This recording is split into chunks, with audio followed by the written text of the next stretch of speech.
I started my new job at Will Rogers Airport.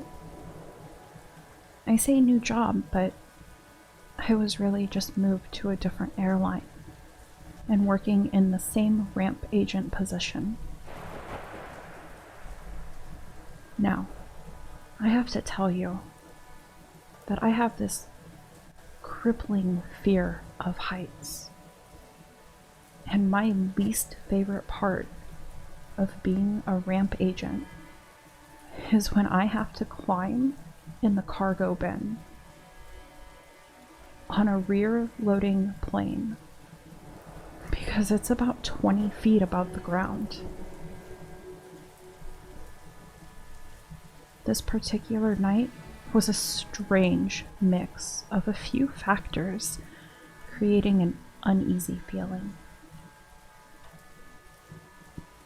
The first ambience setting condition is it was raining. Not just light raining, but pouring rain with a few scattered lightning flashes and random power surges. Every now and then, we have dead body transported in the cargo bins. This was one of those occasions. And tonight was my lucky night, apparently, because my manager told me I was throwing this plane. Throwing meaning I was pulling the cargo out of the bin. It was the last plane for the night, and wasn't very much cargo besides the body. My coworker John pulled the ramp loader to the plane and raised it up so I can walk up the conveyor belt to enter the bin. About 4 other coworkers come over with a baggage tug for cargo.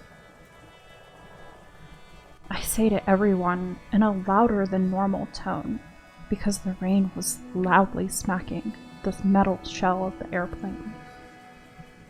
I hope y'all are ready. I'm not trying to be in there all night. John laughed and said, "Don't worry about it.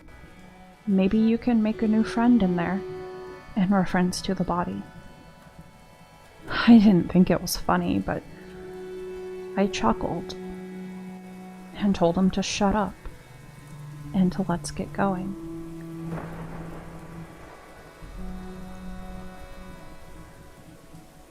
I climbed into the small and cramped space and sat in the bin as far from this human-sized white cardboard box as I could, and pulled my phone out of my pocket to select a playlist to listen to while I throw the bin. I find a good one, and I start working. The conveyor belt moves at a snail's pace. You have to wait until they can scan each individual package, so I can't just throw them as fast as I want to get out of there. About 10 minutes into it, I'm getting closer and closer to this box, and my music stops playing. I've had earbuds that short out when they get wet, so in the front of my mind, I automatically assume that rain somehow got on, and I just need to shake a little water out of them. But they were bone dry. I checked Spotify to see if it was a glitch or problem with the app, and I see I have an unread text. Did I get a notification and forget in the midst of my rap-fueled baggage handling? The way my phone is set up, when I get a message, it'll tell you who it's from, but it won't display the message unless you have access to read it. This message was from an unknown number, which was odd. Very few people have my number to begin with. I clicked the notification to read the message, and all it said was hi. I sent a text back saying, hey, who is this? My phone displayed that whoever sent the message saw mine immediately after it sent. I waited, and no response. I started my playlist back up and got back to my job. Shortly after a crash of thunder that was so loud the plane shook and made me jump at first, but I quickly rationalized it and returned to work. I noticed the conveyor belt was no longer moving. I yelled to John, "What the hell is going on out there? Why did it stop?" John replied, "Damn thing ran out of gas. We're gonna take this load of cargo to drop off while we get another loader over here. Just sit tight." I think to myself, where the fuck else am I going to go? About a minute later, it got cold. Like I could see my breath cold. I wrote it off as just a cold front and reach over for some stranger's luggage to lean on while I wait.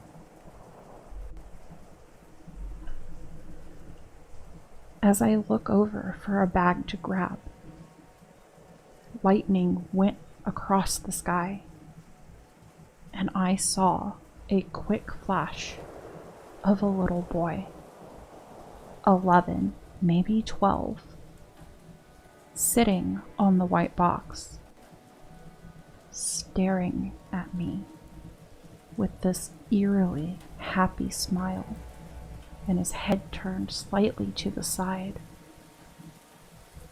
My heart sunk and I froze, never taking my eyes off that box for what felt like hours.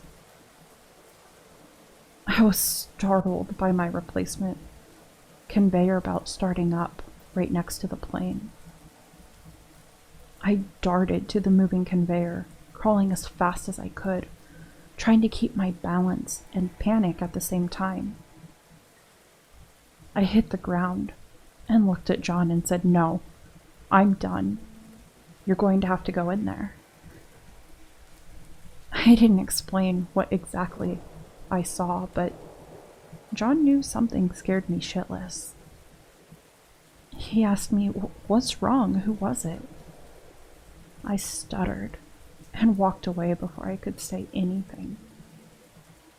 Then I got a new text message notification that I heard loud and clear this time.